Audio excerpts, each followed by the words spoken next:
To maintain mechanical integrity and to adhere to our high GMP standards, it is extremely important that we replace parts and clean our equipment whenever we change out our products.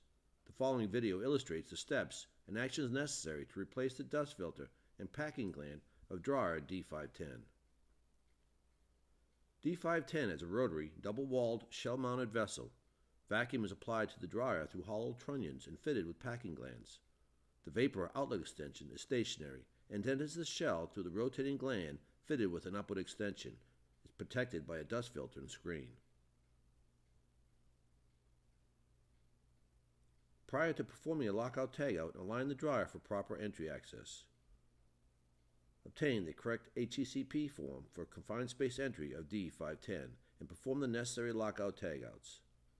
In addition to unlocking the nitrogen, it is good practice to uncouple the nitrogen inlet to the dryer.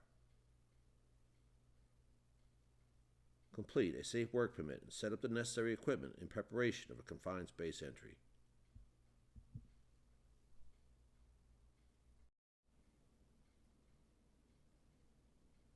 Loosen the bolts from the vacuum check valve. The check valve must be removed for cleaning. Remove the bottom nuts and bolts, leaving the top 4 bolts only. Remove the remaining bolts when ready to assume the weight of the valve. Set the valve aside to be cleaned. Install a blank and gasket on the dryer vacuum inlet. Tighten the bolts evenly all the way around. Once the dryer is ready for entry, loosen the filter clamp and remove the filter. The screen filter housing must also be removed for cleaning. Loosen and remove the 4 nuts and bolts assembly as well as the gasket. The housing must be set aside to be cleaned. It is good practice to inspect the bolts and replace as necessary. The packing gland assembly must be removed to access the packing.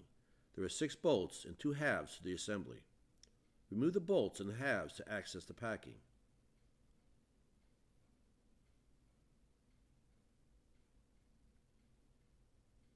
Using a packing tool, remove the old packing.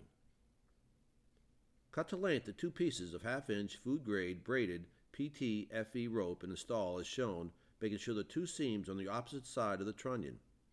The top packing does not have to be fit flush as the packing pressure plates will compress the packing. You could either do it like this or like that. I like to do it flat side out. A little bit of an angle to tuck in the outside.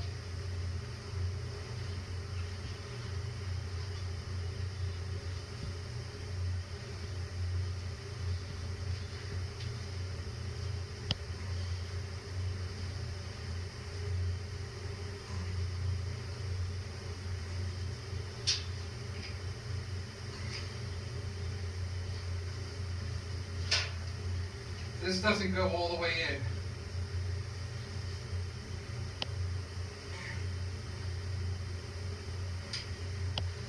Yeah, it's a little far.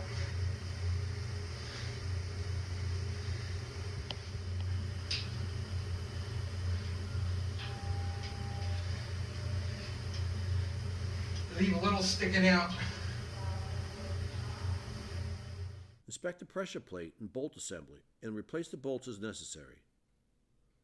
Bolt the 2 halves and assembly alternating tighten to ensure even seating and compression of the packing gland. Once the screen has been cleaned, it can be reinstalled as shown.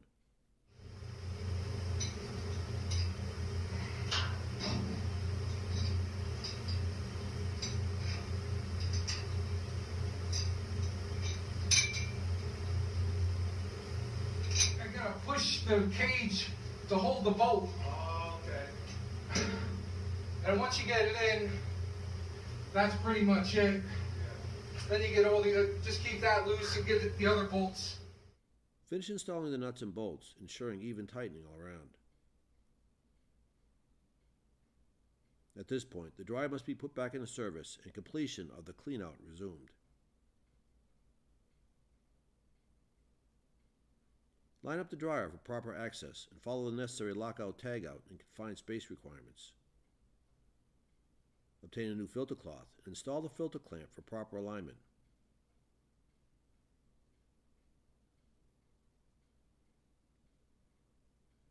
Install the filter as shown.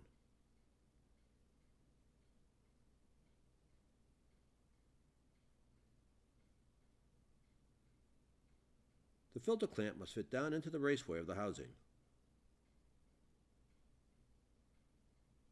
Check for proper alignment and position of the filter. Reinstall the cleaned vacuum check valve. Installing the bottom bolts first will help stabilize the check valve and allow insertion of the gaskets. Continue with installing the remaining nuts and bolts. Tighten up evenly all around. Reconnect the nitrogen inlet union. The dryer is ready for additional cleaning or service.